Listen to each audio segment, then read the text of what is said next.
Use an Allen wrench to remove the 2 bolts in the bottom cubby.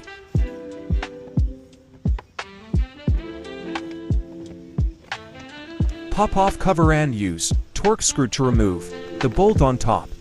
Do the same for the bolt behind the door handle.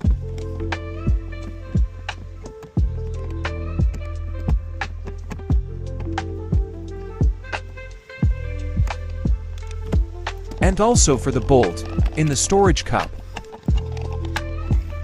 This is the hardest cap to remove.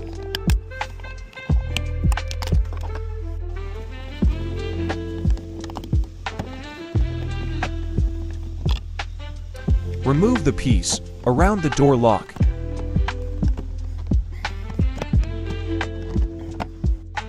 Remove the 3 screws on bottom and pull out the rivets. If stripped, hold the rivet while unscrewing. Carefully pull up the edges of the door panel. Carefully pinch and disconnect the electrical cables. There is a plastic clip on the metal rod. Pull it off. Then you can slide the rod up and out. Finally, pull off the door panel completely. Great job! Let me know if you have any questions in the comments below.